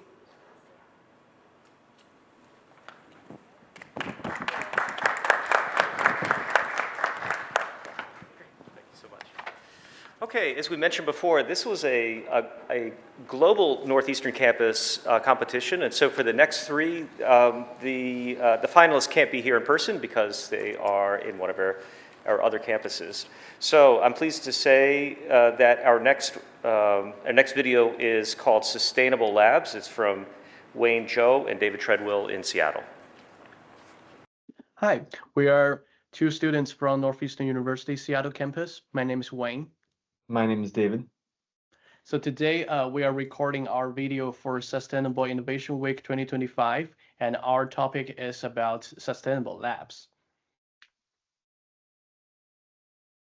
So we want to emphasize from the start that Northeastern has a strong commitment towards sustainability, and in their climate justice action plan mentioned that they want to arrive at zero waste by 2050 and reduce consumption while also increasing recycling, reuse, and composting. And there's exciting news that in our Seattle campus this year will be a new lab. It's called Seattle Advanced Manufacturing and the Community Experiential Learning Lab. It's also called SimCell. And this lab will create a hub for education, research, and community engagement. And also it will include lots of cutting-edge equipment and tools in the lab. We're really excited about that. We also care about the recyclable and the sustainable future for this lab. So why does this matter? Why does it matter that we have to be sustainable right now, before the lab is even started? It's because we want to have good practices from the beginning. And it's crucial to fostering this environment around the lab of responsibility, efficiency, and social well-being. These labs often have the potential for high amounts of waste due to prototyping and scraps and packaging. So we want to make sure that we're conscious while we're still building out the lab, how we can have students and faculty members use the lab in a way that is educational and sustainable, that lowers energy use and reduces reduction in emissions, while also providing an opportunity to take sustainability, robotics, makerspace, and creativity and make it all educational within the environmentally conscious framework. So we have several approaches beyond just the reduce, reuse, and recycle. First, since this makerspace includes robotics, we can also take advantage of robotics and computer vision to sort those materials. And we can also have regular recycling and a reuse drive to encourage people to collect and recycle those materials and waste from the lab. And third, we can hold innovation challenge. It's called From Waste to Wonder. We name it, and we can we encourage people to make use of those wasted or recycled materials for building more meaningful things like functional parts and artistic products. And finally, we can also outreach to our local communities to donate the out-of-date devices or like reusable computers or other monitors. So that's definitely a sustainable approach for our underserved communities. That is our approach. Thank you. Thank you.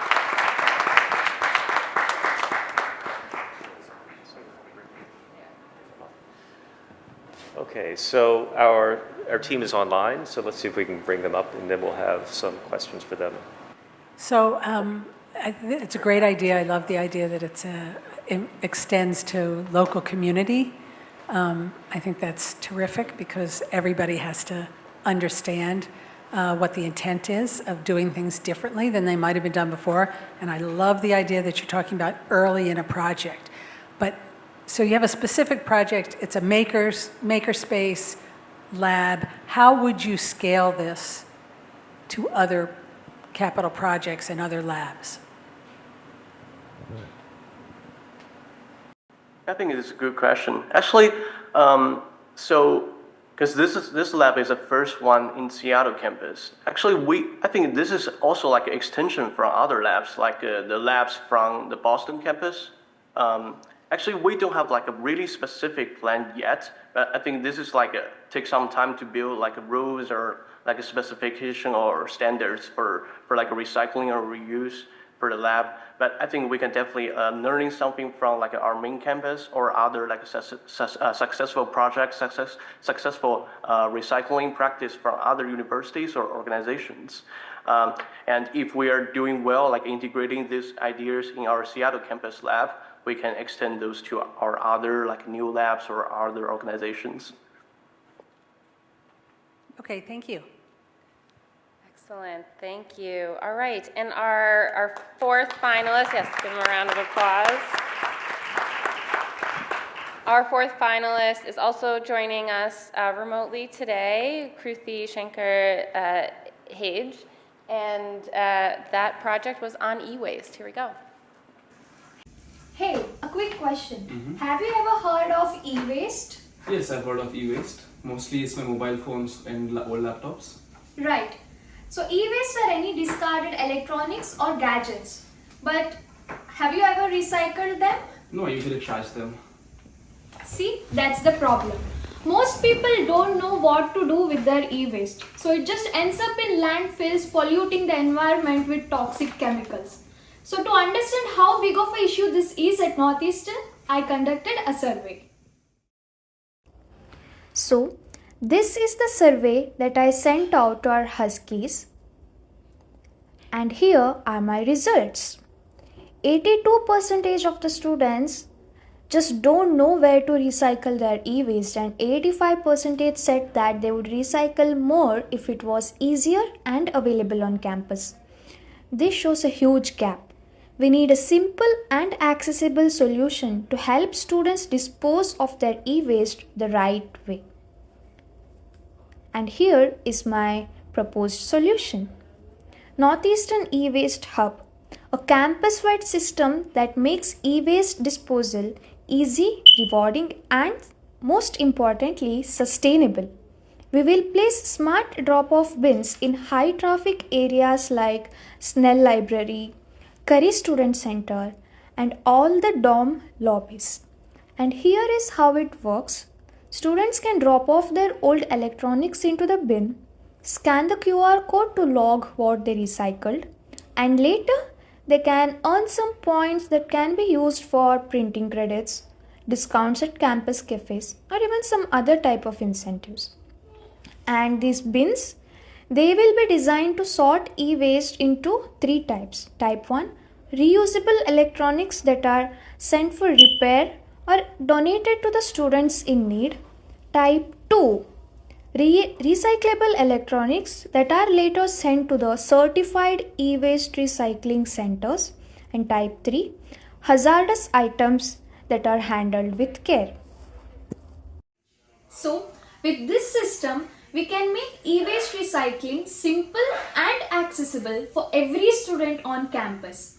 By placing smart bins in high traffic locations and awarding rewards, we can maintain a culture of sustainability. Together, we can reduce the e-waste and promote a greener campus. So, are you in? Let's make Northeastern a leader in sustainability.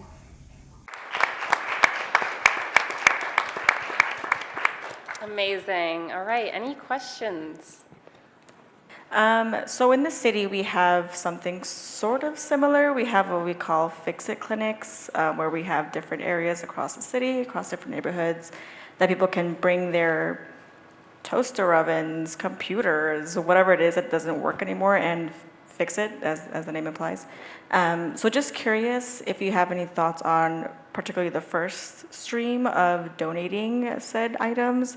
Do you have any thoughts on community partnerships, or how would you potentially scale that program across Northeastern? Yes, definitely. We can have some tie-ups with the third-party organizations. So the main purpose to do this, start this from campus, is because most of the students won't be having access or won't be having enough knowledge to directly go there and do that. So we can have this bins, and later which are reusable, we can have some connections or some sort of a pickup scheduled with the third-party organizations. The one you mentioned could be Fix-It, and similar for the other recyclable item as well. We can also have some organization. I know that City of Boston has some yearly meetups where they do this recyclable drop-offs. So we can also have that as a part of this. Thank you. Thank you. All right. Thank you, Kruti. Hope you replaced the battery of your fire alarm as well. Okay, for our last video for today, we have Gursum Randy Mensa, and this video is called Mind Buddy.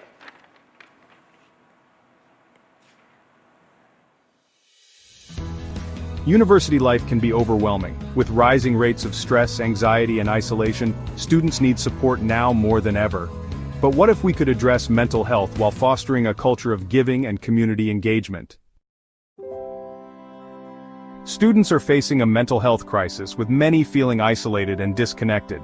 At the same time, campus communities struggle to engage students in meaningful causes. This disconnect leaves students feeling frustrated. Introducing Buddy Mind, a mobile app that combines mental health support with a donation platform. Mental health resources, self-help tools, mindfulness exercises, and live chats with on-campus counselors. With a peer support network, a safe space for students to connect and share experiences. Donation platform. Students donate items, time, or funds to local causes or to each other, tracking their impact in real time. Buddy Mind is more than an app. It's a movement to create a healthier, more connected campus community. Buddy Mind's impact is measurable. A culture of giving and engagement transforms campus life. By addressing mental health and community engagement, Buddy Mind creates a sustainable, student-driven ecosystem.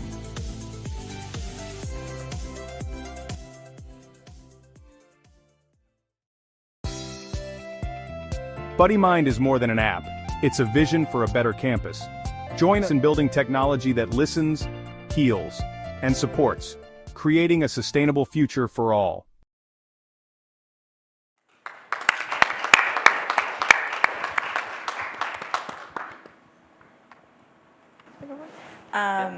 Thank you for showing that video. That was really cool. The voiceover was really impressive. I feel like something we don't really talk about too much in the climate space is the idea of climate anxiety, the overwhelming doom that something's going to happen in 2050, maybe. So just thoughts on how that could potentially integrate into your app, or whether that's something that you have really thought of too much about yet. Yeah, honestly, I've not thought about that, but it can be integrated into the app, because yes, in the app we're going to have a peer chat group, and so so in various chat groups there are going to be topics that you could discuss, so it can come up and people are interested in that could express their feelings through chatting with peers, and through peer support you get to discuss and just stress out and encouragement. Thank you. So now our judges are going to exit the room and deliberate. And we have, into the hallway. You go. We're going to give them about 5 minutes, 5-10 minutes to work on selecting our champion. So in the meantime, I'd love to engage you all in some Northeastern sustainability trivia. How does that sound? Yeah? All right. All right. Okay, so the first question. What percentage of Northeastern students see sustainability playing at least some role in their career? I want you to do a show of hands. Who thinks it's more than 20%? Who thinks it's more than 50%? A few hands went down. All right. Who thinks it's more than 80%? Who thinks it's more than 90%? There's one. It is 90% of Northeastern students. Pretty incredible. Yeah. All right. Let's talk about waste. What percent of waste do you think is diverted on our Boston campus? Let's just shout it out. What do you think? Give me some numbers. 10%. All right, anyone else? Got a guess? 20? I feel like this is an auction. Do I hear 30? Okay, we got 30. Anyone else? Throw in a number? 50%, very close. 48% of our waste on this campus is diverted. Let's give ourselves a round of applause. And we can do better. It's going up. All right, this is a fun one. Fume hoods, exciting. We have 408 of them on our Boston campus. What do you think they use in terms of electricity as a percentage of our entire campus electricity use? Shout out. 5, all right. Any other guesses? 25, wow. Let's get one more guess. 10. Who said that? How did you know? Nailed it. 10%. That is the equivalent to the amount of electricity that Fenway Park uses in a year. So fume hoods are very energy intensive and also very important to our labs. All right. We're going to go to Oakland. Who's been to Oakland, our Oakland campus? All right. How big is our farm over there in Oakland in acres? Any ideas? Did you? Sorry? What was that? 7? 24? Any more guesses? It's 2.5 acres. It's a beautiful farm. If you are ever in the area, definitely go visit. Okay, let's talk about buildings. Anyone have a guess on our Boston campus which building uses the most energy? Cabot? Good guess. Egan, who said that? Yes, you are correct. Those labs, very intensive energy uses. All right, and we're gonna, again, go to, incorporate our global network here in Rue. So we have a new campus being developed at Rue, and we have a very exciting new multi-purpose athletic facility here in Boston. Between the two of them, how many geo-exchange or geothermal wells are we drilling for renewable energy or electric? Matthews Arena and the Rue campus combined, how many geo-exchange bores? Fortunately, it's more than that. Any other guesses? 100? Getting closer. 122, very close. Who gave you the answer sheet? It's 128. That's 82 at Rue and 46 at the arena. So these are really exciting projects happening on our campuses. And then another fun fact about the arena is that the ice is going to be made exclusively from rainwater captured on site. So powered by geothermal and made with rainwater, pretty sustainable. And then also one last question about these two sites. How many fossil fuels are going to be burned on those sites once those buildings are constructed to power the building? What? I heard a 0. Yes, that is correct. That deserves a round of applause. 0. Kudos to our colleagues in PREF who have been working very hard on these two projects to make sure that they are as sustainable as we can and very cutting-edge designs. Okay, let's go, sticking with buildings here. What building on our Boston campus was recently certified LEED Platinum? ISIC? EXP, very good. ISIC was LEED, Victoria, correct me on this, gold, yeah, gold. Okay, all right. Another question here about transportation. What percentage of students take sustainable transportation, so meaning they don't get in their car by themselves and drive to campus to get to our Boston campus? 95, 90%, very close. Can I get another guess? 75, 96%. And I believe for among faculty and staff, I want to say it's 68. Tori, does that? Yeah, it's somewhere right around 70%. So that also a pretty good number and speaks to the public transportation options at our campus here. And you know what? I have run out of questions, literally. So this is really good timing to welcome our judges back. Let's give them a round of applause.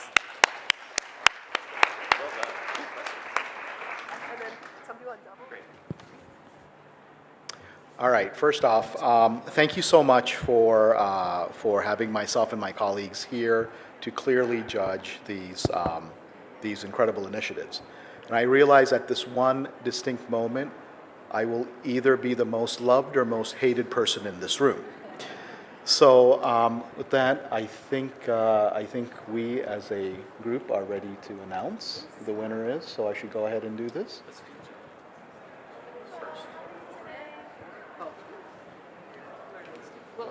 We'll start with the People's Choice Award. So this award was given to the team that received the most likes and comments on YouTube, where we had all the videos shared. And with that, can we get a drum roll or some sort of something? What do we do? All right. The winner of the People's Choice Award for the 2025 Northeastern Sustainability Student Pitch Competition goes to Buddy Mind.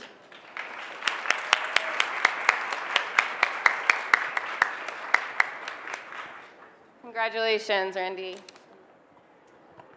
Thank you so much. I appreciate it. Yes, congratulations. Okay, we're dragging this out for dramatic appeal. I did want to show you this. This is the plaque where the sustainability champion's name will be posted forever.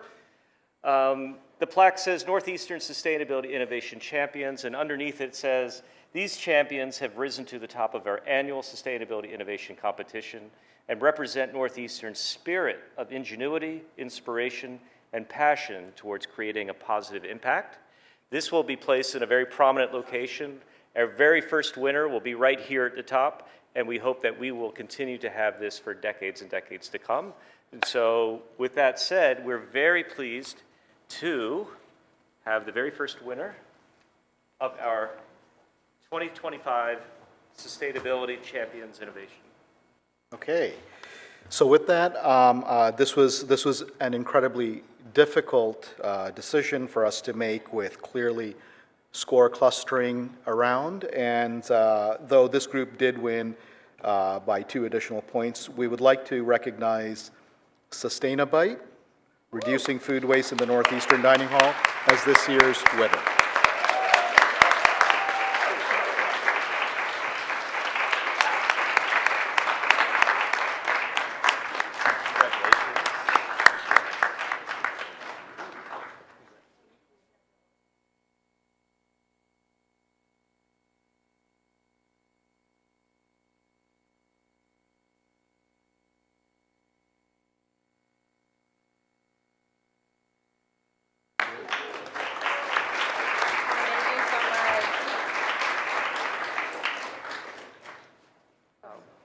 Okay, so as I mentioned, all five of the teams were finalists, and so we wanted to make sure that we acknowledge that. So the other 3 teams are online. They will be getting a certificate of accomplishment, so they'll be able to put this on their CV that they were finalists in this first inaugural. But Miriam, you're here right now, so if you don't mind, come up here, and we'd like to be able to present this to you.